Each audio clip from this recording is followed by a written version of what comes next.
Welcome to Business Authority Radio, bringing you insights from today's thought leaders, professionals, and influencers. With your hosts, Neil Howe and Craig Williams. Hello and welcome to the show. This is your host, Neil Howe, and today my special guest is Dr. Mark Page. Dr. Mark Page is an optometrist out of Arizona, from Phoenix, Arizona, and his business is Arizona's Vision. He has been an optometrist for over 25 years, and he has devoted his career to finding a better way. His grandmother was blind for the last 5 years of her life. His father went blind in one eye right after he became a doctor, and one of his older brothers had his retina torn in 2 places. So Dr. Page is very passionate about protecting his family and his patients' eyes for a lifetime of good vision. Welcome to the show, Dr. Mark Page. Oh, thank you so much for having me. Well, let's get right into it. We want to get as much information out of you today as possible in this next 30 minutes. So tell us a little bit about yourself and Arizona's Vision and the kind of patients that you help. Sure. Yeah, well, we've been practicing here for over 25 years now, and we kind of help patients from cradle to grave. So we examine babies 6 months of age. It's recommended to have your first eye exam. Now, of course, they're not telling us which one is better, number 1 or number 2. But we can examine how their eyes move, how their pupils react, the position of the eyes, so we can get an idea if they might have some need for prescription or glasses or any diseases that might be occurring as well. In some patients, glaucoma is one of the diseases that causes irreversible blindness, and it can strike anyone at any age. So even babies can be born with it. So those are things we'd want to, try to detect as early as possible. But we do have the senior citizens, cataracts, glaucoma, macular degeneration. We have different strategies and eyeglasses with special filters, vitamins. There's special genetic testing, because there's a recent research that's showing certain vitamins may actually cause the eyes to get worse. And they're supposed to be making them better, but about 13% of the population has certain genetic differences that causes that vitamin to make their eyes worse. So we have the ability to help use advanced technology to make sure you get the right type of nutrition there as well. And our latest thing is what we call the Invisalens, and that's kind of like braces for the eyes. Yeah, well, we'll get into that in a minute, Dr. Page. I want to go right back to the start, basically, because many times we think about people that are having eye issues or bad eyesight. We do think about that older population, but you're saying that 6 months should be the first checkup? Yes, so that way we just kind of start things off, and, hopefully we've got good eyesight and we've got a good teaming of the eyes, and the eyes are healthy. So again, without good eyesight, our life revolves around our vision. Mm-hmm.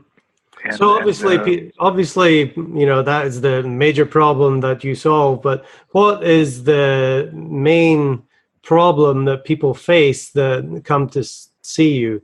Is there one particular issue that people have that you help solve? Well, I think the biggest thing is blurred vision. Blurred vision, okay. So they can't see the street signs, they can't see the board at school. And of course, we get older, we can't see the phone, we can't read the fine print. Our arms aren't long enough anymore. So our eyes, do change throughout our lifetime. So, but it's, being able to see clear and have comfortable vision is, just our day, less strain, less stress. We got enough strain and stress out there in the world. So we have clear, sharp vision. That's one less thing to be worried about. So what causes the blurred vision? Well, for a lot of people, it's the actual change in the length of the eyeball. So the eye may actually get longer as we're growing. So kids get taller, their eyeball gets longer. So things in the distance are no longer clear. And over time, the concern is if it gets too long, the inside of the eye will stretch, and that can actually come apart. It can detach. Now, we have strategies and surgeries to fix that, but it doesn't always work. So you're at higher risk of really going blind the worse the eyes become. Mm. That's interesting because I don't think the layperson really thinks about that. We think about all other parts of our body growing, but we don't really think about our eyes growing. And maybe I guess there's some kind of growing pains there that can Yes. cause some discomfort or problems. Yes, and it is very common that people take good eyesight for granted. You wake up, you open your eyes, you can see. Okay, you just don't worry about it. But so many diseases of the eye don't involve any pain. And the early stages, it doesn't affect our vision. So you can still see clear and have glaucoma and not even know it. So explain to me what glaucoma is and how people get it. Yeah, so there's a fluid inside the eye that nourishes all the inner structures. So it's kind of similar to blood serum. So it can't have any blood cells, otherwise we wouldn't be able to see through it. But it creates a nourishing fluid that circulates throughout the inside of the eyeball. Now, we don't know the exact mechanism, but we think there probably is some genetic defect. And for some reason, too much of that fluid gets produced. Or as we get older, sometimes there's not enough space for it to drain out. So there's two ways that it can kind of cause too much pressure, and that pressure starts to squeeze the optic nerve. And the optic nerve is kind of what connects the eye to the brain. But the nerve does not have any pain fibers. So there again, it doesn't hurt with certain types of glaucoma. But if the pressure increases, it'll squeeze, it'll pinch, it can actually crush the optic nerve connecting the eye to the brain. And it's kind of a gradual, painless loss. It starts in our side vision, then it kind of goes down to like tunnel vision, and then if we don't treat it, it can cause total blindness. Mm. Well, that's certainly something that we don't want. And like you said, I think most people with good eyesight, especially in their younger years, do take it for granted. But once you start losing that, you're losing a valuable insight into your life. So what can people do to help have healthy eyes? Now, you mentioned vitamins there at the start, but some vitamins are not good for the eyes. Well, if you have a certain condition, which is more age-related there too, but they have found that a certain ingredient that's incorporated into most of the vitamins can be harmful to like 13% of the population. But for general eyesight, again, it's good nutrition. So what's good for the heart, what's good for the brain, well, that's good for the eyes too. So our fruits and vegetables, 6 to 8 servings a day, exercise, trying to reduce stress. So those are all things that, kind of help keep the eye healthy. So let's talk about some of the advances, and you mentioned the Invisalens. Tell us what that is and what it does. Yeah, so it's really kind of like braces for the eyes. So it kind of reshapes the eye surface. So the surface of the eye is about 78% water. So we were talking earlier about the eye growing and getting longer.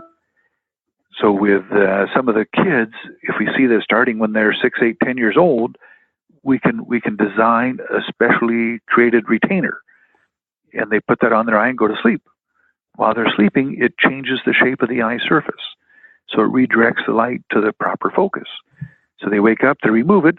Oh gosh, they don't need to wear glasses. They can see the board. They can climb a tree. They can do a somersault. They can dance. They can be a kid without having to, worry about the glasses falling off their face, getting broken, getting in the way.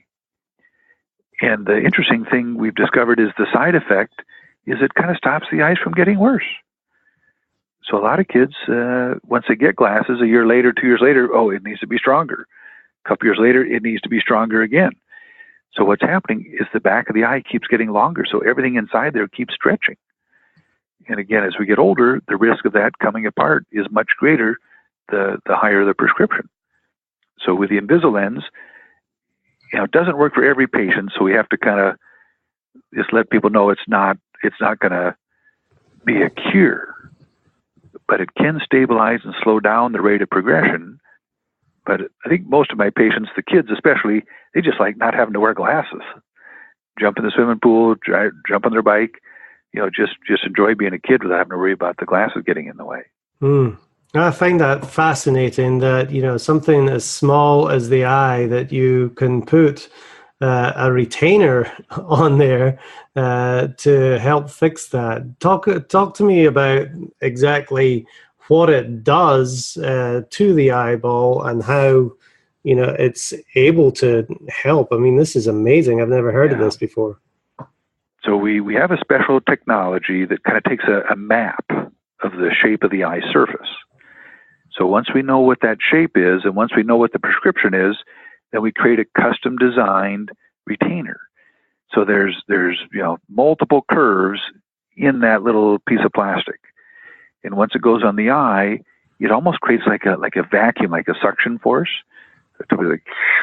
So it shifts where the cells are, and it moves them into the position that we want them to be. And with the computer design lathes, it can create exquisite detail on the shape of that plastic.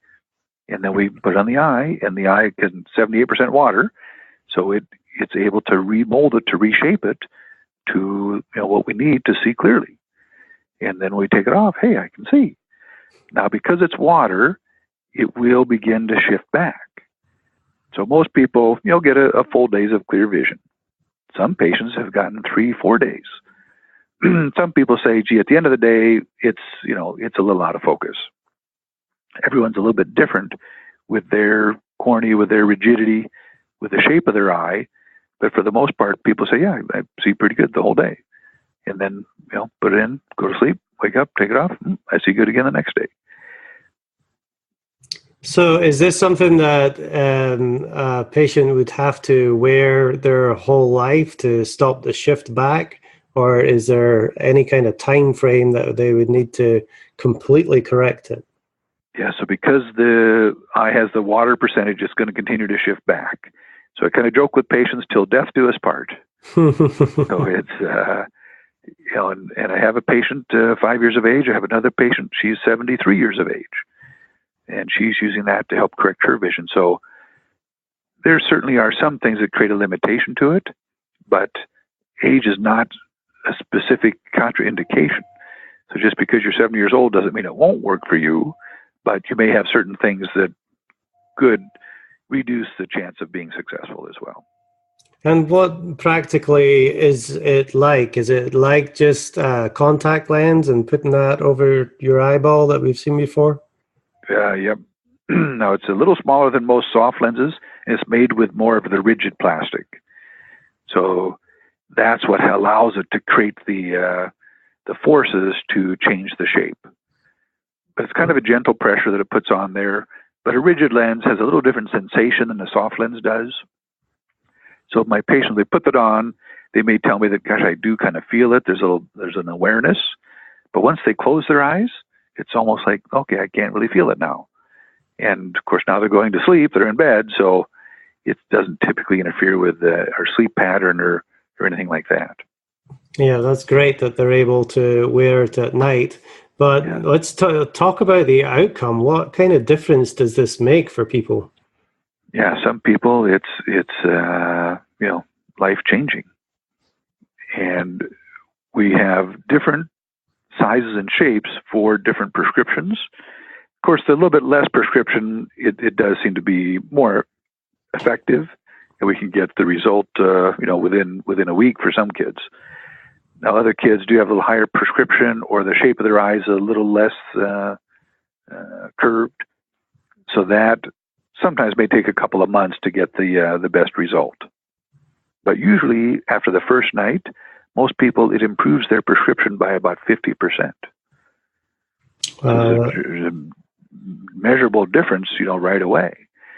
I think one of the other things that a lot of my patients tell me too is that they are so glad they don't have to have someone cut their eye. There's no surgery, there's no lasering the surface, and that our eyes are pretty precious, and some people are more sensitive than others. But that's kind of a nice thing that it's not surgical.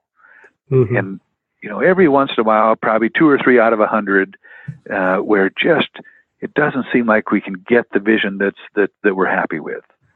We make adjustments, we make modifications, but after we try for 6-8 months, we may realize that the eye there's something else there. It won't change as much as we need it to. So the vision never gets as clear as we're happy with. So if it doesn't work, we stop using them. Their eyes pretty much go back to where they were before. Where some surgeries, that is more of a permanent thing. And I do have several patients that it didn't work out so good, and now they've got terrible vision. And, it's permanent. Mm-hmm. So that's kind of I think an advantage with the Invisalens is that it's not permanent. We have the flexibility of switching back.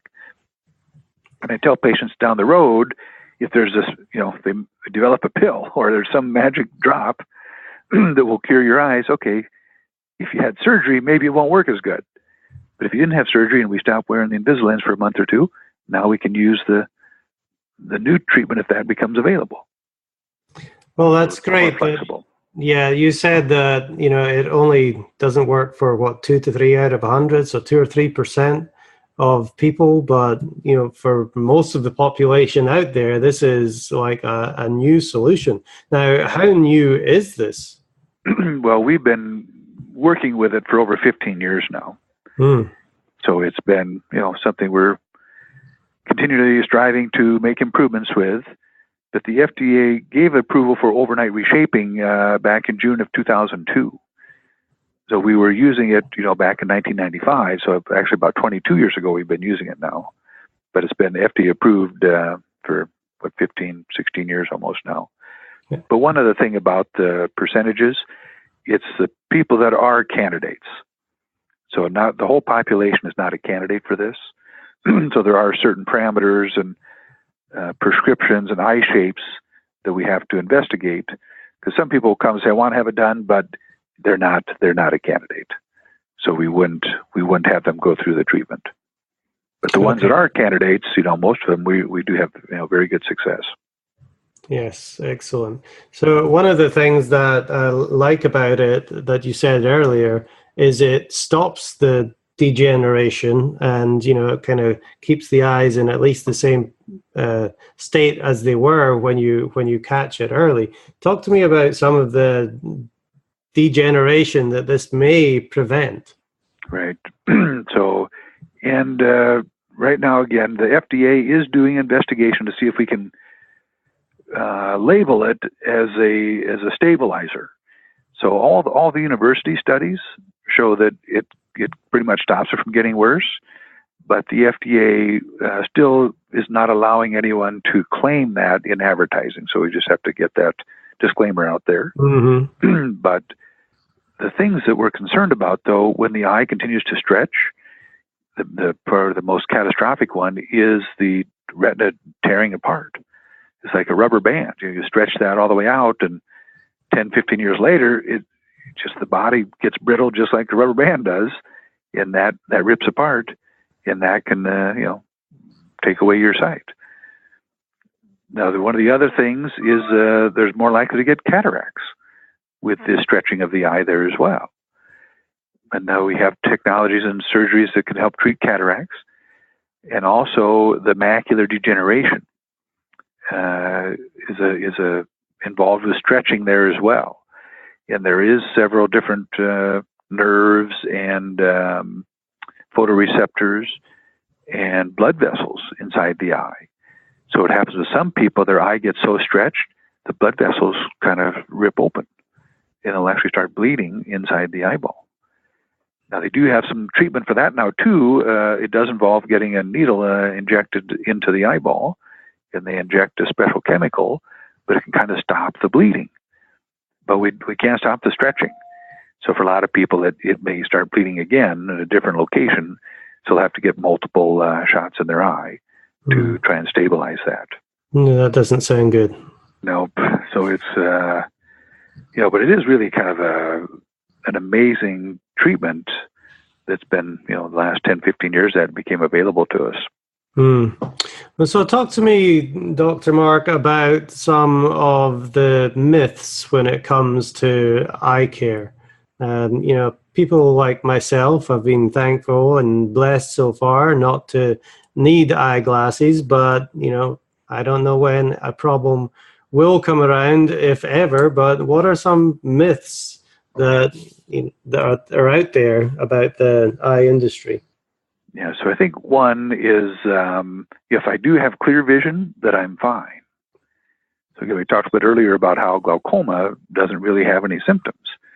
So that's something that could be happening, and people, see clear, there's no strain, they don't get headaches, and they can focus everything they need to.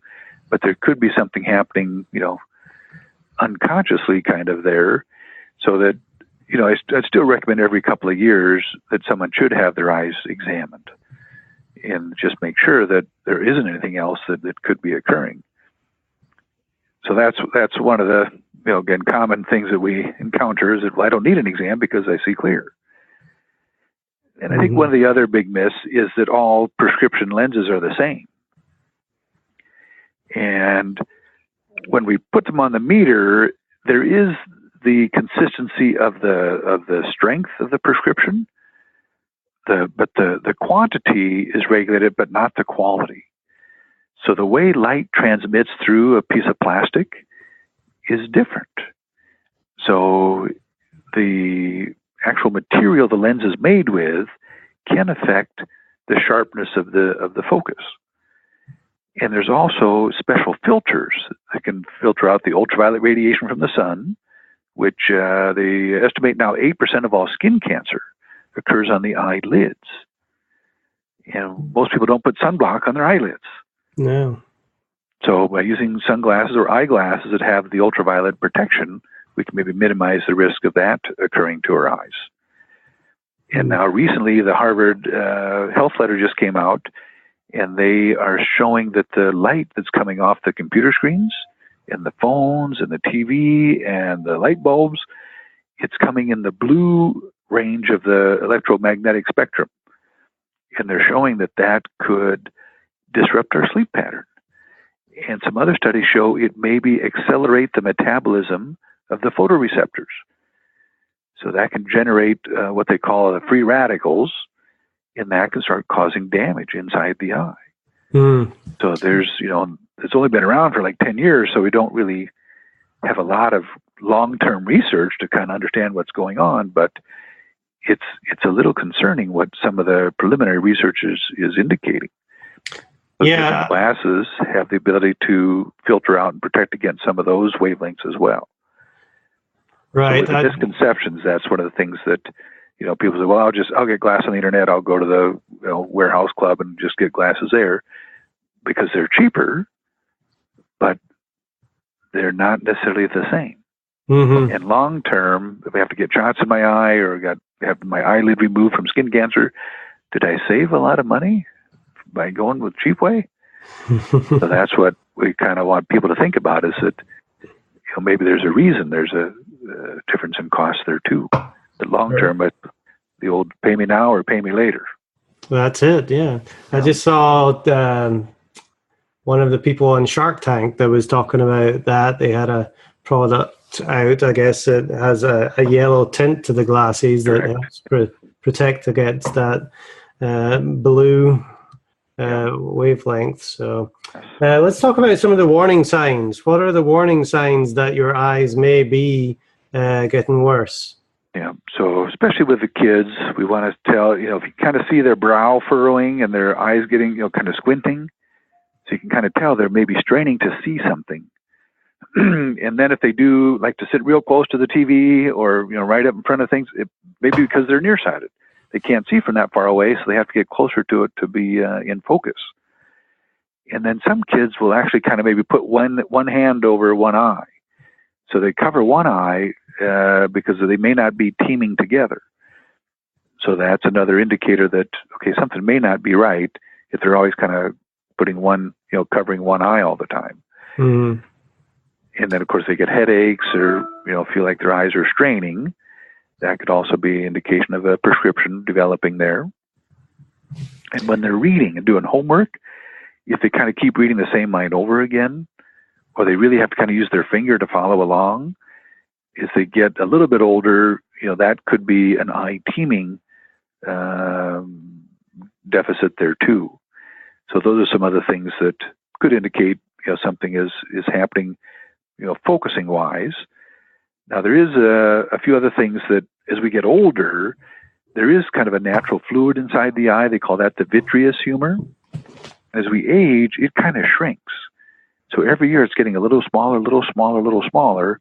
And then it's, one point in time, usually people are 60 to 70 years old, that whole fluid will kind of collapse on itself. And people say, gosh, I see, it's like the paparazzi's after me. All these flash bulbs are going off. And then they might see all these little kind of like flies or gnats that seem to be floating around in their vision. And that can be kind of a natural, having little floaters come here and there at any age. But if there's a dramatic sudden increase or onset of giant ones, that could indicate that actually the retina may be coming apart. So a lot of flashing lights, a lot of big floaters, those are an indication you need to get your eyes examined, that day or the next day. So that could be an emergency. And they kind of can use a laser to almost like weld things back in place. So if that starts happening, don't delay. That needs to be checked out right away. Right. So there's definitely a lot of physical signs that parents can look for as far as the actions that their children are making that might cause them to believe that there's an eye issue. Now, people go to the dentist, they have their regular 6-month checkup, but do you feel people go to the optometrist enough to get their eyes checked to make sure they're healthy too? We have some patients that do come every year, and particularly it seems like if they've had family history of something happening, then they're more in tune with having it checked out. But some people, we had a patient that he's coming back in to see me, and the last time he was here was 1999. Mm-hmm. And he still has the glasses he got from us in 1999. He hasn't had an eye exam since then. So that's too long. So tell me about, I read in your introduction that you do have a family history of bad eyesight. Tell me a little bit about that and how come you got going and you became an optometrist. Yeah, so when we were probably 10 years old or so, we had to put my grandmother in a nursing home. We went to visit one time, and one of my brothers teasing me says, Grandma doesn't know what you look like. And my mother says, she knows what you look like. She just doesn't know your features. So we would go over there, and we'd have to read the newspaper and magazine and greeting cards and things like that. But I didn't really realize at that time what was really happening. But it kind of sparked an interest in, why couldn't she see my features? Mm-hmm. So that's one of the reasons that I got into optometry school. And then once I got out of school, my dad had the retina come apart in his right eye. And we had surgery right afterwards, but it didn't make any improvement. So at that time, I told him that, Dad, you're probably going to have to see somebody else because you really only have one eye and you need to get, top care. So he says, well, I don't want to see anybody else. I'd rather see you. Mm-hmm. And I was working at a commercial location at the time, and he told me that I know you've been thinking about getting your own place, so if you wanted to do it, I'd be able to give you some financial backing to help you get it going. So I said, okay, we got a deal. But so I've been looking at always trying to get the most advanced technology because he only has one eye. And I was just out visiting a couple weeks ago, and he told me that he's sure glad he likes reading because he really can't play golf anymore and he can't go swimming and just physically he's 93 years old. Excuse me. So he said, I'm so glad I enjoy reading. And kind of in the back of my mind, I'm thinking, I'm so glad you can still see. Yeah. Because as we get older and we really don't have our physical skills and we enjoy reading, but our eyesight goes, that changes things at the end of our life for sure. So that's one of the reasons that, all my patients come and say, gosh, I've never had an exam like this before.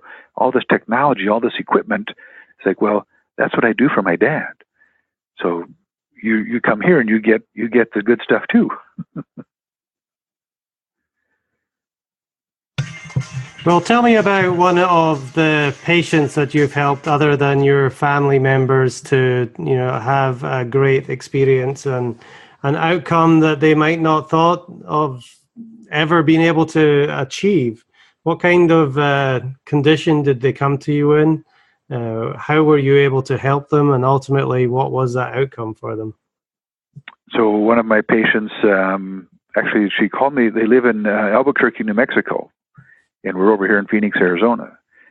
So she spoke to me on the phone, and she told me that about 20 years ago, she had to have her corneas transplanted because of a condition called keratoconus. And every year, it seemed like it was harder and harder to wear a contact lens. And in her left eye, she told me it had been 4 years since she'd been able to see anything clearly out of that eye. So I said, we have this new technology that it uses almost like a bio-type gel.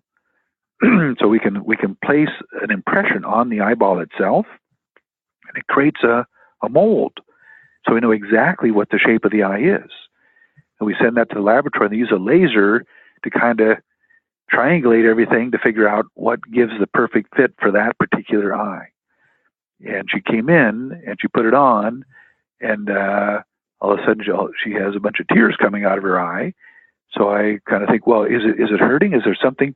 She's like, I haven't been able to see out of this eye for like 4 years. This is amazing. And she was in recently, and she can see 20/20 on the eye chart. So she told me that when she had her corneas transplanted, she said, I prayed to God that it would work out for me, and I'd be thankful every single day. And she's one of the most enjoyable patients that we get to deal with.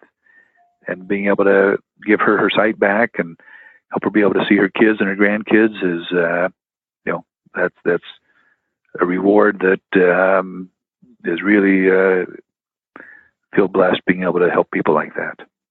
Definitely. I mean, dealing with the eyes, it's you don't realize just how much you use them and need them until it's gone. And to be able to, fix that kind of serious problem has got to give you, a great feeling that you're making a tremendous difference. Now, Dr. Mark, tell me what the best way for people to get in touch with you is at Arizona's Vision. Yeah, so the best way would be to give us a phone call here. So our main line is 480-706-3937. And if you have any questions, we're glad to help answer those. If you want to set up an appointment, we can do that through the appointment there as well. And if you want to look at like our directions and more information about the office, you can go to our website, and that's www.arizonasvision.com. That's Arizona with an S and then vision.com. And we'd be glad to we got a little virtual tour on the website there too, so we can kind of show you around there as well. Excellent. Well, I certainly learned a lot today from Dr. Mark Page of Arizona's Vision in Phoenix. Doing a great job. Thank you for all that information that you gave to myself and to our listeners. And thank you very much for being my guest on Business Authority Radio today. Well, you're so welcome. And Neil, one last thing. So new research shows that kids that spend more time playing outside have less risk of needing glasses than kids that spend all their time inside on their phones and on the computers. So that's the last piece of advice for parents is make sure you get your kids playing outside. Recommended like an hour every day. Great. I can hear my kids playing outside in the distance right now. Awesome. So I'm happy about that. Well, Dr. Mark Page, I appreciate you for giving us that information and then being a guest in the show today. Thank you so much. And to our listening audience, if you like what you hear, hit that like button and share, and we'll see you next time on the show. You've been listening to Business Authority Radio with Neil Howe and Greg Williams. To learn more about the resources mentioned in today's show or to listen to past episodes, visit businessauthorityradio.com.